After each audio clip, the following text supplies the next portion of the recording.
El llamado marco legal para la paz también ha recibido fuertes cuestionamientos de organizaciones defensoras de derechos humanos.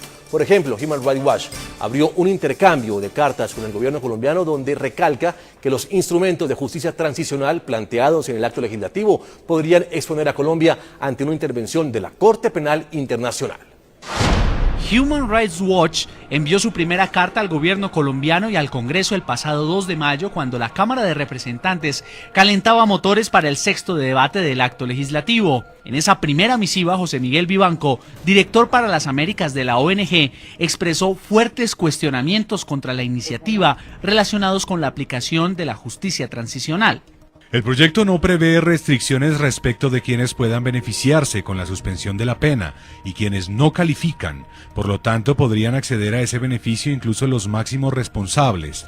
El Congreso tendría, por ejemplo, la potestad de permitir que los máximos jefes guerrilleros, responsables de atrocidades como alias Timochenko o alias Iván Márquez, no cumplan ni un solo día en prisión.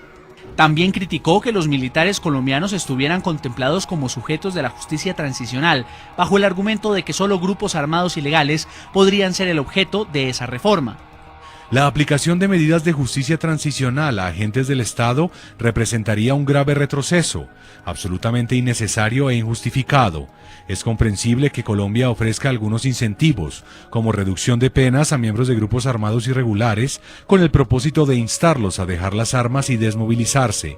Este mismo razonamiento no se aplica a servidores públicos, como son los miembros de la Fuerza Pública Colombiana.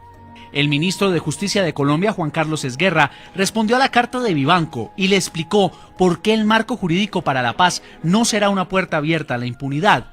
Defendió la justicia transicional como mecanismo para esclarecer los crímenes más graves y con mayor efectividad, en comparación con la Ley de Justicia y Paz, aplicada en la desmovilización de los grupos paramilitares, y que según el ministro Esguerra, solo ha permitido 7 condenas de 320.000 delitos confesados por los integrantes de esos grupos criminales. Al contrario de lo que usted sugiere, serían precisamente las masacres, las desapariciones forzadas y las violaciones sexuales, entre otros delitos, los que serían perseguidos penalmente. Y más allá de su persecución penal individual, se pretende el esclarecimiento de los patrones para la comisión de este tipo de violaciones. Y sobre el posible sometimiento de militares a la justicia transicional, el ministro escribió: la posibilidad de incluir a los agentes del Estado en los procesos de justicia transicional no supone que se les vaya a dejar de investigar, ni que los instrumentos diseñados para los demás actores también les sean aplicables a ellos. Será el legislador quien determine las diferencias y especificidades de su aplicación como resultado de un proceso democrático y teniendo en cuenta el mayor nivel de responsabilidad del Estado y de sus agentes. Vivanco le envió otra carta al ministro de Justicia en la que aseguró que el marco legal para la paz, más allá de ser un instrumento para la reconciliación entre los colombianos, puede exponer al Estado al escrutinio de la Corte Penal Internacional. Cuando la legislación de un país procura que algunas personas que cometieron delitos aberrantes eludan su responsabilidad penal, la CPI podría investigar, acusar y enjuiciarlas en razón de que el Estado no está en condiciones o no tiene intención de juzgar en forma genuina a los responsables de estos abusos. También insistió en la posibilidad de que en Colombia queden impunes delitos de lesa humanidad. El marco jurídico para la paz no constituye una estrategia para que los fiscales se concentren inicialmente en ciertos casos e investiguen posteriormente los demás. La reforma permitiría que el Congreso exima de persecución penal a los responsables de delitos de lesa humanidad y asegure que incluso los máximos responsables de los delitos más graves no cumplan un día en prisión. En este cruce de cartas, el autor del marco legal para la paz, el senador Roy Barreras, sostuvo una reunión con José Miguel Vivanco y le garantizó que no habrá impunidad para los terroristas con este acto legislativo. El texto incluirá la acotación de que sean todos los máximos responsables, pero no solamente eso, sino también que en el caso de agentes del Estado nos referimos a aquellos que participan directamente del conflicto armado interno y eso también implica mejorar el texto. Senador Juan Carlos Vélez, brevemente porque tenemos poco tiempo en el programa, le pregunto si para usted esa clase de debates sesgan a la opinión, cuando hay dos personas que piensan diferente y cuando se debate eso en el Congreso colombiano. Por supuesto, porque Colombia es un país que frente a este tema tiene posiciones encontradas muy diferentes. En una encuesta publicada el viernes pasado en el periódico El Tiempo, más del 70% de los encuestados respondieron que no les gustaba una figura como el marco legal para la paz. En Colombia siempre hay unas posiciones frente a estos temas precisamente difíciles porque pues hemos padecido, hemos sufrido los rigores de una guerrilla que se ha transformado de ser aquella soñadora de los años 60 o los 70 en un nuevo país y patrocinada por una ideología como el marxismo-leninismo a ser hoy una guerrilla totalmente desvirtuada, narcotraficante y que se ha transformado también en grupo terrorista.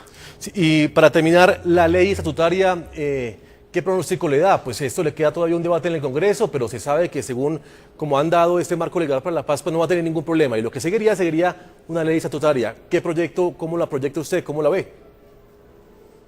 No, la ley estatutaria es para reglamentar la reforma constitucional. Las leyes estatutarias en Colombia son aquellas que requieren de una mayoría absoluta y que tienen que debatirse en un mismo año y automáticamente tendrán la revisión de constitucionalidad de la Corte Constitucional. Aquí se plantean varias alternativas para la ley estatutaria, pero según tengo entendido esas leyes se presentarán una vez se logre un acuerdo de paz que de una manera extraña pues damos un plazo máximo de 4 años para que el gobierno nacional radique los proyectos de ley estatutaria para desarrollar este proyecto de reforma constitucional, plazo que no veo por qué se encuentra ahí si en 4 años pues no creo que la guerrilla como grupo terrorista narcotraficante que es vaya a pensar en vincularse en un proceso de desmovilización o de sometimiento a la justicia.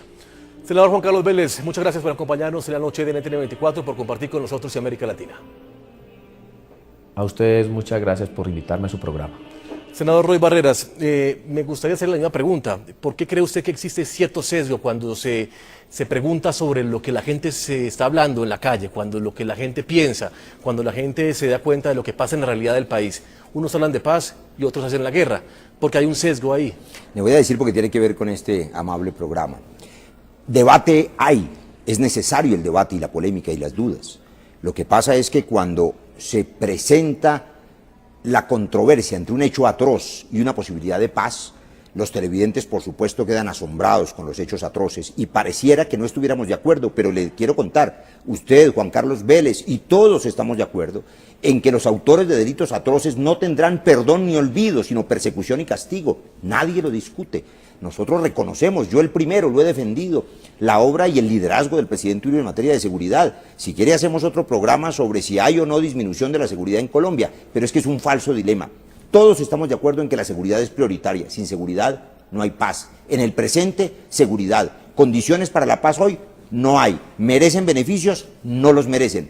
Pero si en el futuro los violentos dejan de serlo y le apuestan a la paz, debe existir un marco jurídico que los reciba. Ese es todo el debate. 2 datos brevemente. Yo soy el ponente de esa ley de justicia y paz y lo fui de la 1424. No son suficientes, por eso la estamos reformando, porque ha colapsado. ¿Le parece que solamente 2 sentencias de 340.000 delitos? Si solo aplicáramos esta ley de justicia y paz, nunca tendríamos verdad para las víctimas. Bueno, hablemos de ese futuro. Serían 4 años y ya con el paso que vamos, la ley estatutaria tendría curso en el Congreso. 4 años para que las FARC dejen de hacer la guerra, dejen de hacer lo que han hecho en 40 años. ¿Usted cree que se va a lograr la paz en 4 años después de estas muestras de guerra y de hostilidad cuando ustedes debaten eso en el Congreso? Yo no soy optimista para nada, veo la paz muy lejana y por eso nuestro primer compromiso es fortalecer la seguridad. Ojalá el mensaje de millones de colombianos que han marchado por la paz, que han dicho no al secuestro, llegue a esos oídos sordos y entiendan que Colombia merece otra oportunidad, ellos mismos, sus propias vidas, y que su lucha ha sido un fracaso. No hay un solo campesino que haya mejorado, si hay 4 millones de campesinos desplazados. ¿No es muy optimista pensar en el marco legal para la paz con esas condiciones? No, todo lo contrario, no hemos podido en este programa ponernos de acuerdo en ese tema. Si un día amanece la posibilidad de la paz, porque hay hechos de paz, y los señores deciden abandonar la violencia y no tuviéramos unas condiciones jurídicas para recibirlos, tendríamos que decirles regresen a la selva a seguir en su guerra porque no los podemos recibir, no se pueden desmovilizar. Preparar el marco jurídico para la paz posible es un acto responsable, sin ingenuidades. No aflojamos en materia de seguridad y no le damos beneficio a nadie mientras sigan siendo violentos, terroristas y secuestradores. Y reitero, Los autores de crímenes atroces como estos jamás recibirán perdón ni olvido. En eso todos estamos de acuerdo. Pues senador Roy Barreras, muchas gracias por acompañarnos, por debatir en este programa sus ideas tan importantes y que tienen buen curso en el Congreso de Colombia. Muchas gracias, señor. A todos nuestros televidentes los invito a que envíen sus comentarios a www.ntn24.com. Escriban en Twitter, @NTN24, a Segurizat y NTN24. La noche seguirá encendiendo las luces para que usted vea el punto clave de la noticia. Buenas noches.